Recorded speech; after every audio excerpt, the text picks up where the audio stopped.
हम भूल को अपनी इल्म व फ़न समझते हैं, गुर्बत के मकाम को वतन समझते हैं। मंजिल पे पहुँच के झाड़ देंगे इसको, ये गर्द सफ़र है जिसको तन समझते हैं। अस्सलाम वालेकुम, मैं हूँ शाहरुख और खैर मकदम करता हूँ आपका अपने YouTube channel Khan education hub पर। अभी अभी आपने जो शेर सुना है वह शेर मशहूर व मारूफ उर्दू शायर व अदीब त्रिलोकचंद महरूम का है। अभी राजस्थान कर्मचारी चयन बोर्ड जयपुर ने रिट मैन एग्ज़ाम का सिलेबस जारी किया है, जिसमें उर्दू में बहुत से शायर और मुसन्निफ़ का तज़किरा किया गया है। उसके बारे में हमें पढ़ना है। उन्हीं में से एक है त्रिलोकचंद महरूम। अपने इस वीडियो में हम त्रिलोकचंद महरूम की हालात ज़िंदगी और इनकी तहरीर के बारे में पढ़ेंगे और जानेंगे कि हमें इसमें क्या क्या चीज़ याद रखनी है और क्या क्या चीज़ छोड़ देनी है। वीडियो में शुरू से आखिर तक ज़रूर बने रहे। अगर आप इस चैनल पर नए हैं तो चैनल को सब्सक्राइब करें, इस वीडियो को अपने दोस्तों के साथ शेयर करें और बेल आइकन को भी प्रेस कर दें ताकि अगले टॉपिक जो अपलोड किए जाए वो सबसे पहले आपको मिल जाए। बिना देरी के चलो शुरू करते हैं अपना वीडियो। सबसे पहले बात आती है त्रिलोकचंद महरूम की पैदाइश की। त्रिलोकचंद महरूम की पैदाइश 1887 में दरियाए सिंध के मगरबी किनारे तहसील ईसा खेल ज़िला मियांवाली में पैदा हुए। त्रिलोकचंद महरूम वर्तमान पाकिस्तान के तहसील ईसा खेल ज़िला मियांवाली में पैदा हुए। यह जो जगह है वो दरियाई सिंध के पास में है, यानी सिंधु नदी के किनारे स्थित है। वहीं इब्तदाई तालीम पाई। इब्तदाई तालीम शुरुआती तालीम वहीं हासिल की। फिर बीए की सनद हासिल की।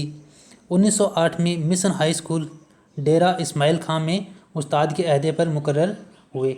ये 1908 में उस्ताद के अहदे पर मुकर्रर हुए। 1944 से 1947 तक कार्डन कॉलेज रावलपिंडी में उर्दू फ़ारसी के लेक्चरर हुए। त्रिलोकचंद महरूम उर्दू और फ़ारसी के लेक्चरर थे।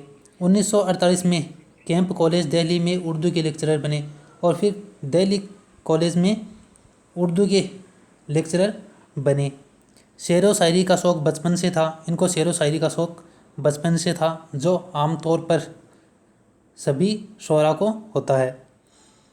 महरूम कादिरुल कलाम शायर थे। ये बहुत अच्छे शायर थे। इन्होंने कई शेरी असनाफ में अपनी सलाहियतों का इजहार किया। इन्होंने गज़ल है, नज़म है, मरसिया है, मसनवी है और अफसाने वगैरह इनमें अपनी सलाहियतों का इजहार किया है। इनका कलाम रुबायात महरूम गंज मानी के नाम से शाया हो चुके हैं। ये थी इनके हालत ज़िंदगी, जिनमें से हमें कुछ बातों का ध्यान रखना है। पहला, इनकी पैदाइश 1887 को दरियाई सिंध के मगरबी किनारे तहसील ईसा खेल ज़िला मियांवाली में इनकी पैदाइश हुई। ज़िला मियांवाली जो कि अभी पाकिस्तान में है, इनकी पैदाइश 1887 में हुई। इनका इंतकाल 1966 में हुआ है। ये बात याद रखनी है। इसके साथ साथ इनकी 2 किताबें हैं, जिनमें एक का नाम है रुबायत महरूम और गंजे मानी। ये किताबें याद रखनी है, रुबायत महरूम और गंजे मानी। ये इनकी मशहूर किताबें हैं। ये थी त्रिलोकचंद महरूम की हालत ज़िंदगी। अब इसके बाद में इनके लिखी नज़म हिंदू मुसलमान के बारे में पढ़ेंगे। हिंदू और मुसलमान। हिंदू मुसलमान है भाई भाई, तफरीक कैसी कैसी लड़ाई। हिंदू हो कोई या हो मुसलमान, इज्जत के काबिल है बस वह इंसान। नेकी हो जिसका कारे नुमाया, औरों की मुश्किल हो जिससे आसान। फिर है हर एक से नेकी सबसे भलाई, हिंदू मुसलमान सब भाई भाई। दोनों का मस्कन हिंदोस्तां है, 2 बुलबुलें हैं एक गुलिस्ता है। एक सरजमी है एक आसमां है, दोनों का एक जां सूद व जया है। ना इत्तेफाकी आज़ार जां है, मिलजुल के रहना है कामरानी। हिंदू मुसलमान कौमें पुरानी। ये इनकी मशहूर नज़म है जिसका नाम है हिंदू मुसलमान। अब सवाल ये आता है कि हिंदू मुसलमान नज़म किसकी है, तो ये त्रिलोकचंद महरूम की है। इसके बाद जो ख़ास बात हमें पढ़नी है वो है सबक में जो लफ्ज़ हैं उसके मायनी। कुछ लफ्ज़ हैं उनके मायने दिए गए हैं जिसे हमें याद रखना है। एक है तफरीक। तफरीक का अर्थ होता है फ़र्क। यानी डिफरेंस। अगला है कारी नुमाया, वह काम जिससे सब वाकिफ़ हो, बड़ा और तारीफ़ के काबिल काम। कारी नुमाया उस काम को कहते हैं जो मशहूर हो, जो काम वह काम जिससे सब लोग वाकिफ़ हो।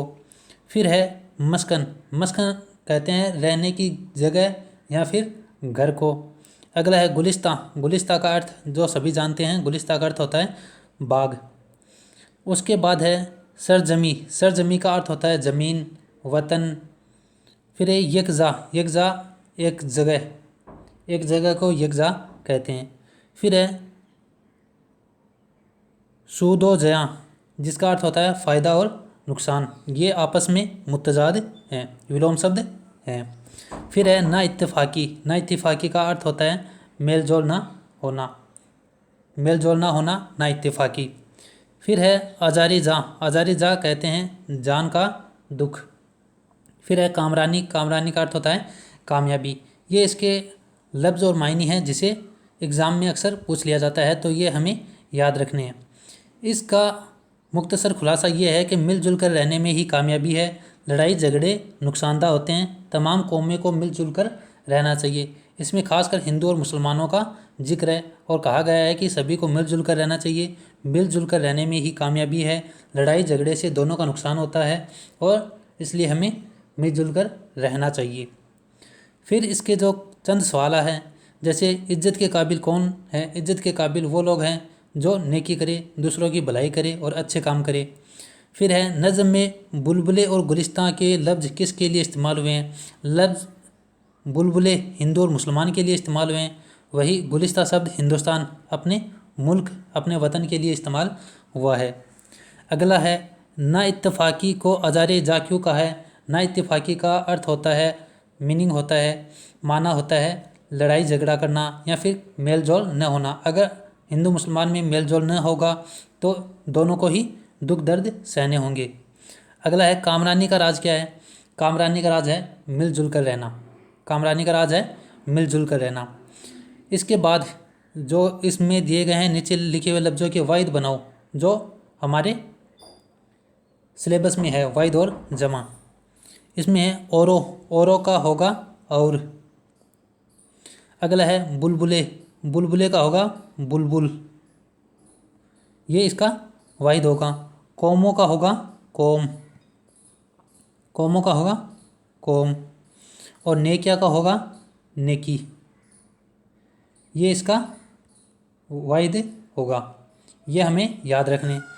फिर आएगा नीचे हुए लफ्ज़ों के मुतजाद यानी विलोम शब्द लिखने हैं।